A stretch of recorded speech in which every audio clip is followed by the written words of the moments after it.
رسول الکریم اما بعد فاعوذ باللہ من الشیطان الرجیم بسم اللہ الرحمن الرحیم۔ جزاک اللہ خیر مجھے یہاں دعوت دینے کا۔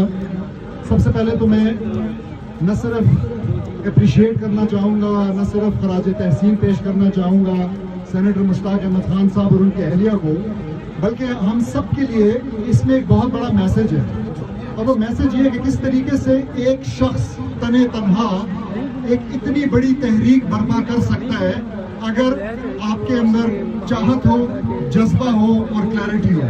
تو ہم سب کو جو بھی سوچتے ہیں کہ ہم کمزور ہیں، ہم کچھ نہیں کر سکتے، ہم تو پتہ بھی نہیں ہلا سکتے، ان کو اس بات سے لیسن لینا چاہیے، سبق لینا چاہیے۔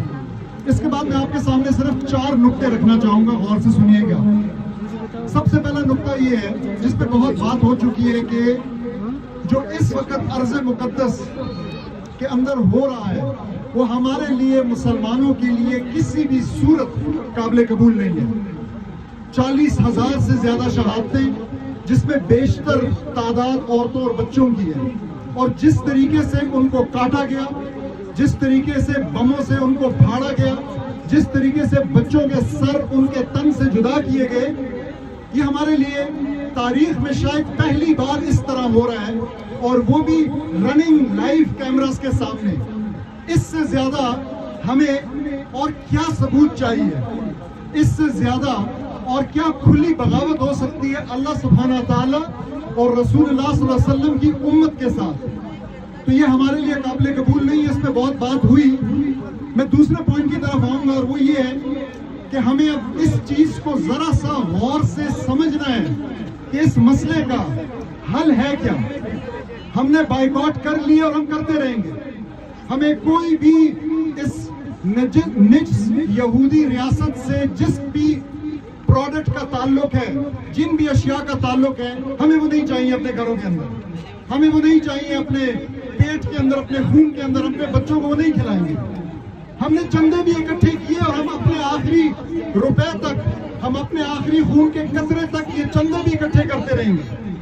لیکن ہم یہ بھی جانتے ہیں کہ جب یہ چندے وہاں بھجوائے جاتے ہیں تو یہ وہاں پہ ہماری ماؤں بہنوں اور بچوں کو دفنانے کے کام آتے ہیں، یہ ان کے کفن خریدنے کے کام آتے ہیں، یہ کبھی کبھی ان کے بھوکے پیٹ کو بھرنے کے کام آتے ہیں، لیکن یہ اس طاقت کا، جس کو ہم اسرائیل کہتے ہیں، اس نجس اینٹیٹی کا ہاتھ روکنے کے کام نہیں آتے۔ یہ ان کی بندوقوں کو خاموش نہیں کر سکتے یہ پیسے۔ تو ہمیں یہ ذرا سمجھنا ہوگا، اور یہاں پہ الحمدللہ جو بھائی ہیں، بہنیں ہیں، سب نے یہ بات خود بھی کی کہ اس مسئلے کا ایک ہی علاج ہے، اور مزے کی بات یہ ہے کہ ہم وہ علاج آج کہنے سے بھی ڈرنے لگ گئے ہیں۔ ہم جہاد کا لفظ منہ میں لیتے ہوئے ڈرتے ہیں، کیونکہ انہوں نے پچھلے 20-22 سال سے بڑی محنت کر کے اس کو ہمارے لیے ٹیررزم کے مترادف کر دی ہے، ایک نئی اصطلاح ایجاد کی، اور ہمارے لیے اس کو ایک ایسا لفظ بنا دیا کہ وہ بول نہ سکے۔ مگر وہ لوگ خود جہاں جاتے ہیں یہی کام کرتے ہیں، وہ اپنی افواج کے ساتھ پہنچتے ہیں، وہ اپنے فوجیوں کے ساتھ پہنچتے ہیں، وہ اپنے ٹینکوں کے ساتھ پہنچتے ہیں، اپنے میزائلوں کے ساتھ پہنچتے ہیں۔ اور یہ صرف امریکہ نہیں کرتا، یہ صرف برطانیہ نہیں کرتا، یہ صرف روس نہیں کرتا، یہ صرف انڈیا نہیں کرتا، یہ صرف اسرائیل نہیں کر رہا، یہ صرف چین نہیں کر رہا، یہ ہر کافر ملک مسلمانوں کے خلاف کر رہا ہے۔ مگر ہم یہ نہیں کریں گے نا، ہمیں اس بولنے کی اجازت نہیں ہے، ہمیں یہ کہنے کی اجازت نہیں ہے۔ تو آج ہمارے لیے بہت ضروری ہے کہ ہم یہ دوسرا نمبر پوائنٹ سمجھ جائیں کہ اس کا علاج اور کچھ بھی نہیں ہے اس کے سوا، اور ہم نے صرف اور صرف اس کا نعرہ بلند کرنا ہے۔ ہم نے اس کو سوچ سمجھ کے اس کا نعرہ بلند کرنا ہے۔ اگر ہم علاج چاہتے ہیں تو ہمیں جہاد کی بات کرنی پڑے گی۔ اور تیسری چیز بہت ضروری ہے کہ ہمیں سمجھ جائیں کہ یہ انڈیویجول جہاد کی بات نہیں ہو رہی۔ ہم نے بہت انڈیویجول جہاد کیا، اور ہم آج بھی حاضر ہیں، اور ہم جانے کے لیے تیار ہیں، مگر تمام مسلمان ممالک کے اندر تقریباً کل مل ملا کر 50-55 لاکھ فوج ہے۔ یہ دنیا کی سب سے زیادہ فوج بنتی ہے، اور اس فوج کے پاس ایٹمی ہتھیار سے لے کے چھوٹی سے چھوٹی گولی بنانے تک کی صلاحیت موجود ہے۔ اس کے پاس بحری بیڑے ہیں، اس کے پاس اپنے جنگی جہاز ہیں، اپنے ٹینک ہیں، اپنے میزائل ہیں، جو کہ پاکستان سے بیٹھ کے اسرائیل کے کیپٹل تل ابیب تک مار کر سکتے ہیں۔ لیکن ہم نے یہ سمجھنا ہے کہ یہ ذمہ داری فوجوں سے فوجیں لڑا کرتی ہیں۔ تو ہم نے سمجھنا ہے کہ اب نہیں تو کب، افواج نہیں تو کون. یہ ان کی ذمہ داری ہے. آپ میرے ساتھ بولیں، اب نہیں تو کب، افواج نہیں تو کون. اب نہیں تو کب، افواج نہیں تو کون. اب نہیں تو کب، افواج نہیں تو کون.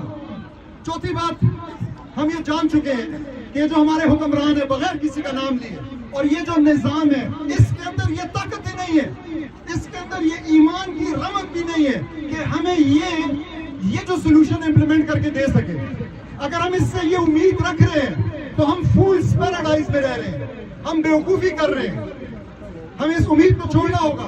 نہ یہ نظام یہ ڈیلیور کر سکتا ہے، نہ یہ حکمران یہ ڈیلیور کر سکتے ہیں، بلکہ یہ خائن حکمران اس نظام کے اندر اصل میں اسرائیل اور امریکہ کے جو وہ ہے کیا کہتے ہیں نظام ہے، اور ان کا جو مقصد ہے اس کو سپورٹ کرنے کے لیے اور اس کا تحفظ کرنے کے لیے بیٹھے ہوئے ہیں. تو ہم ان سے کیوں امید لگائے ہوئے ہیں؟ ہمیں ان سے امید نہیں لگانی ہے. اب آتا ہوں میں اپنی آخری بات کی طرف جو بہت ضروری ہے. بہنوں اور بھائیوں، یہ جو فوج ہے یہ بالکل آپ کی طرح بے قرار بیٹھی ہے وہاں جانے کے لیے. عبداللہ رمضان نے ایجپٹ کے اندر ایسے ہی نہیں بندوق اٹھائی اور مر گیا، ان کے اوپر گولیاں برسانے کے بعد شہید ہو گیا، بلکہ اس نے پہلے لکھا اپنے انسٹاگرام کے اوپر، اس نے کچھ شاعری لکھی، اس نے کچھ باتیں لکھی کہ اب دیکھا نہیں جاتا. میں آپ کو قسم کھا کے کہتا ہوں کہ ایک بڑی تعداد اس فوج کے نہ صرف حوالداروں کی بلکہ آفیسرز کی بیتاب بیٹھی ہے جامع شہادت نوش کرنے کے لیے، صلاح الدین ایوبی کے ساتھ اس ایک قطار کے اندر کھڑے ہونے کے لیے، جن کو کہ یہ سعادت نصیب ہوگی. لیکن ان کے جو اوپر بیٹھے ہیں وہ ان کو یہ کرنے نہیں دیتے. اب آپ سمجھیں اس بات کو کہ یہ ہماری ذمہ داری ہے کہ وہ جو ان کے اوپر بھی بیٹھے ہیں وہ میرے اور آپ کے رشتہ دار ہیں.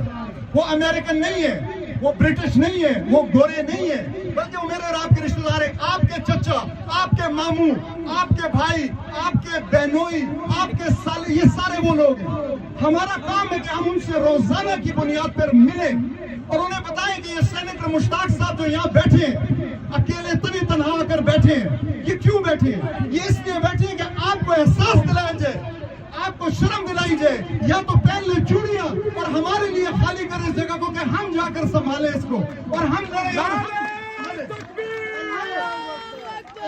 اور یہ آپ نے ریگولرلی پھر سے آپ اس بات کو سمجھ جائیں، یہ آخری پوائنٹ ہے کہ آپ نے ان سے ملنا ہے، آپ نے ان کو سمجھانا ہے، آپ نے ان کے ایمان کو تازہ کرنا ہے، تقویت دلانی ہے کہ ہم ایسا کر سکتے ہیں. خدا کے لیے اس ویسٹرن پیراڈائم سے، اس سوچ سے جو کہ یہ سمجھتی ہے کہ اسرائیل نعوذ باللہ خدا سے بھی زیادہ طاقتور ہے، جو یہ سمجھتی ہے کہ امریکہ خدا سے بھی زیادہ طاقتور ہے، اس چیز کو ختم کرنے کی ضرورت ہے. یہ اب آپ کا کام ہے کہ آپ یہ پیغام اپنے فوجی رشتہ داروں تک لے کر جائیں اور ان کو کہیں کہ اس چیز کا پریشر بلڈ کریں اور یہاں سے فوجوں نے جانا ہے. اب نہیں تو کب، افواج نہیں تو کون.